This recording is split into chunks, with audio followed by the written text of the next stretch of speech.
నిమిషం కోపం ఎన్నో సంవత్సరాల ప్రేమను, నమ్మకాన్ని, బంధాన్ని నాశనం చేయగలదు. కోపం వచ్చినప్పుడు గెలిచినట్లు అనిపిస్తుంది. కానీ చివరికి ఓడిపోయేది మనమే. హాయ్ అండి, welcome to Rangoli by CSHR channel. కథలోకి వెళ్ళే ముందు మన ఛానల్ని సబ్స్క్రైబ్ చేసుకొని వారు ఎవరైనా ఉంటే ప్లీజ్ సబ్స్క్రైబ్ చేసుకోండి ఫ్రెండ్స్. ముగ్గులు చూస్తూ కథ వినేసేయండి. ఒక గ్రామంలో విహాన్ అనే యువకుడు ఉండేవాడు. అతను కష్టపడి పనిచేసేవాడు, నిజాయితీ కలవాడు.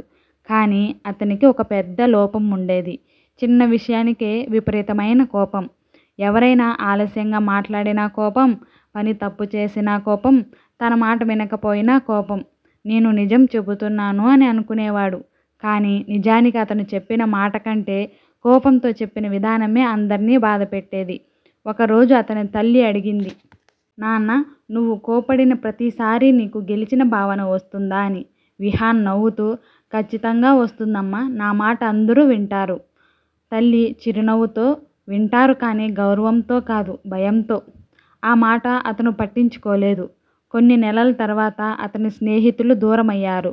ఆఫీసులో సహోద్యోగులు అతనితో మాట్లాడటం తగ్గించారు. ఇంట్లో కూడా అందరూ మౌనంగా ఉండేవారు. అప్పుడు అతనికి మొదటిసారి అర్థమైంది, నా కోపం వల్ల నేను ఒంటరి వాడిని అవుతున్నానా అని. ఒకరోజు గ్రామానికి వచ్చిన ఒక వృద్ధ గురువుని కలిశాడు. గురువుగారు, నాకు కోపం తగ్గడం లేదు. గురువు అతనికి ఒక గ్లాస్ నీళ్ళిచ్చి, ఈ గ్లాసును చేతితో పట్టుకో. 5 నిమిషాలు పట్టుకున్నాడు. బరువుగా ఉందా? లేదు.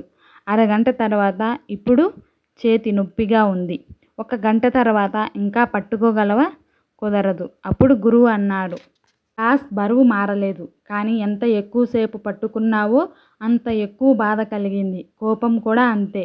కోపం రావడం తప్పు కాదు, దాన్ని గంటలు, రోజులు, సంవత్సరాలు పట్టుకొని తిరగడమే తప్పు.